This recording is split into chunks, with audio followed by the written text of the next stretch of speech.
na lang po tayo sa isang side po. Nagsasariling sikap siya. Oo.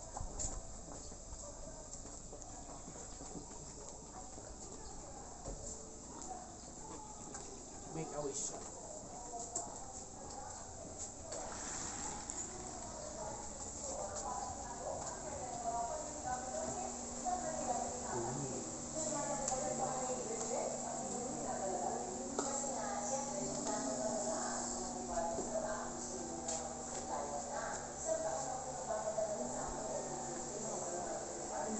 Dali, nakukan siya. So, good morning po, ma'am, sir. So, welcome po sa Puzzle Mansion. Sige lang. So, ang lahat po ng mga puzzle po na nakikita niyo dito ay inassemble po at kinolekta ng isang tao lang. So, siya po pala, ma'am, sir, si Mrs. Georgina Hill from Taytay, Rizal. At nagsimula po siya mag-assemble ng puzzle sa edad po na 35 years old. So, ito po pala, ma'am, sir, ang isa sa mga puzzle po ni Mrs. Georgina. Ang Retablo de Santa Columba, the longest time puzzle, na may 18,000 pieces within 45 days po siya, natapos ni Mrs. Georgina. Kabilang po ang 1,027 pa po ng mga puzzle. Pero may mas malaki pa po dito sa hindi po na isama sa Guinness. Gawa po ng time po na na-awardan si Mrs. Georgina, ay binubuo niya pa lamang po yung mga malalaking puzzle. So meron po siya sa second floor, 3 biggest puzzle.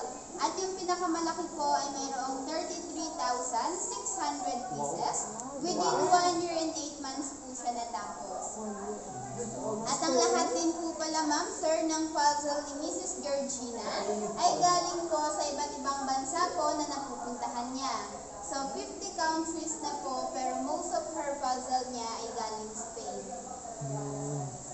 Silanderas na may 10,000 pieces, within 12 and a half days po siya natapos. So kaya po siya tinawag na the hardest puzzle, gawa po is dark color po siya. And also yung image niya is blurry po, so mahirap pong ma-define. Grabe, no? Correct. Ilang piraso daw? 10,000 nito. Hindi ka kasi nakikinig ka mo. Sawa niya. Puzzle, no? Hindi, ang kondon kasi, yung mismong texture nung parang painting talaga. Okay, next. Then ito naman po pala, ma'am, sir, ang original certificate po ni Mrs. Georgina, who was declared the Guinness World Book of Records on November 29, 2012, the largest jigsaw puzzle collection sa buong mundo. So meron po siyang 1,028 puzzle na naipanalo sa Guinness at nakalaban niya ang Brazilian lady na may 238 lamang po. Layo. And yung total puzzle po na na-assemble ni Mrs. Georgina lahat is 1,400. Times 5. And also, ma'am, sir, si Mrs. Georgina din po pala ay laki sa hirap. High school graduate po yung natapos niya. Then yung naging trabaho niya po sa isa po siyang mananahe. Nagtatahi po siya ng mga dress po ng buntis hanggang sa napalago niya po yun.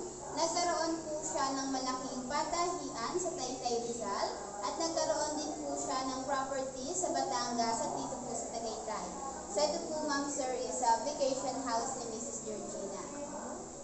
Wow. Ilang piraso daw to? Ayan po, sir, is 8,000 pieces within 10 Gumala and ko a half naman days ito, niya po natapos. Lumpisa ako magbilang dito talaga. So, ito po pala, ma'am, sir. And also, ito po ay regalo niya sa nag-iisa niyang anak at ang favorite puzzle ni Miss Gina. So, 1985 po siya nagsimula mag-puzzle hanggang 2014. So, bali po 28 years po siya nag-google para po sa pagpa-puzzle. 3 days. So, ito naman po pala, ma'am, sir, ang mga animal shape puzzle. Famous paintings, The Big Five at Geisha po. So, dito naman po tayo Geisha's sa Revenge. picture Let's po go. ni Mrs. Georgina.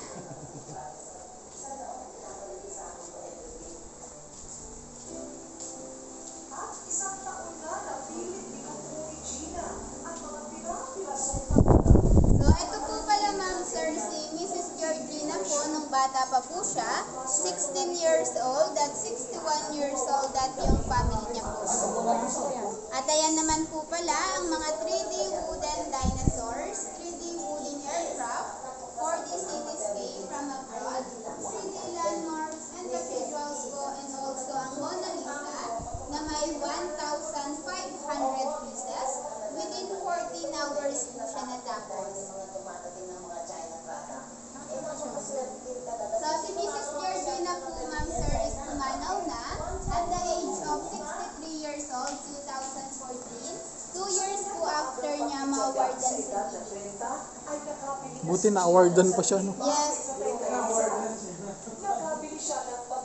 So, ngayon po, ma'am sir, bigyan ko po muna kayo ng time para po makapag-ikot pa po kayo dito and ma-enjoy niyo pa yung mga puzzle.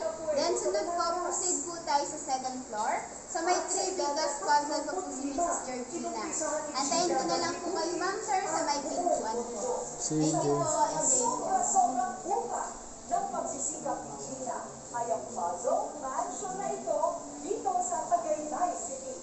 At sa loob ng mansion na ito matatagpuan ang mahigit 1,400 puzzle na kanyang binigay sa mahigit na 5 bukas na nakataan ni Gina. At tulad din ang pagtsatsaga niya sa kanyang sariling buhay at negosyo, ay pagtsaga niyang binuo ang lahat ng ito hanggang sa siya tinaguri ang Guinness Book of World Records bilang largest puzzle Eiffel Tower.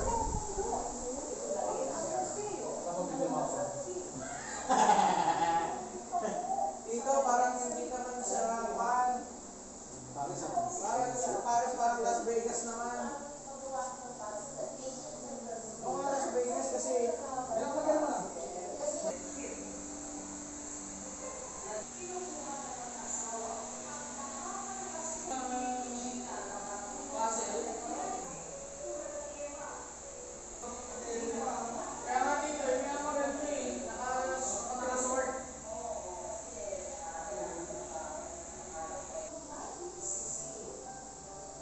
Dalmatian.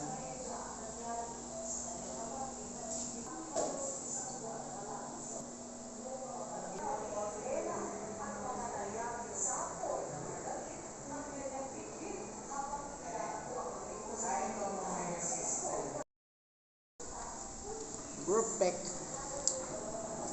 Sama kayo sa picture.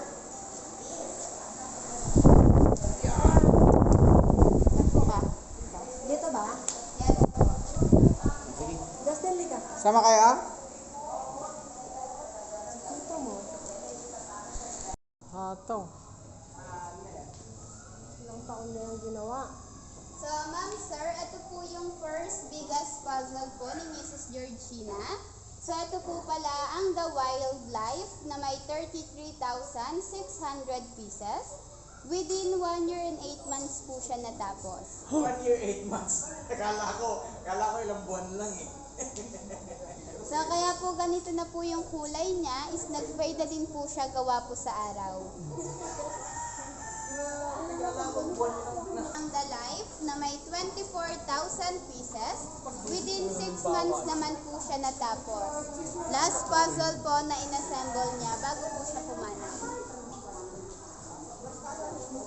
24,000 pieces po, within 6 months po siya natapos ni Miss Gina. 6 months. Yes, Tapos 1 year. and 8 months. Yung puzzle na sama daw makatingin ng puzzle. So, ito po pala, ma'am sir, ang second biggest puzzle po, ang pop art na may 32,000 pieces. Within 4 months po siya natapos. So, dito po, ma'am sir, is nadalian na po si Mrs. Georgina sa pag-assemble kasi po by pattern po siya. Pero, mahirap din po siya, ma'am sir, gawa po ng mga white color po. Especially po yung color black kasi border po siya, so kailangan naka-align din po siya. Then, yung nasa dulo po, ma'am sir, is mga famous tourist spot dito po sa Pilipinas na pina-customize po ni Mrs. Georgina as a local puzzle naman po. So, kung mapapansin niyo po dito, ma'am sir, yung mga pieces niya po is malalaki na kumpara po sa mga nasa baba. Ah. Oh.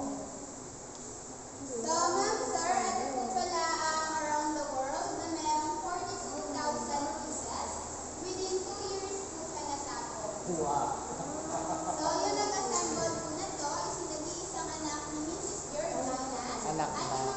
Anak po na. sa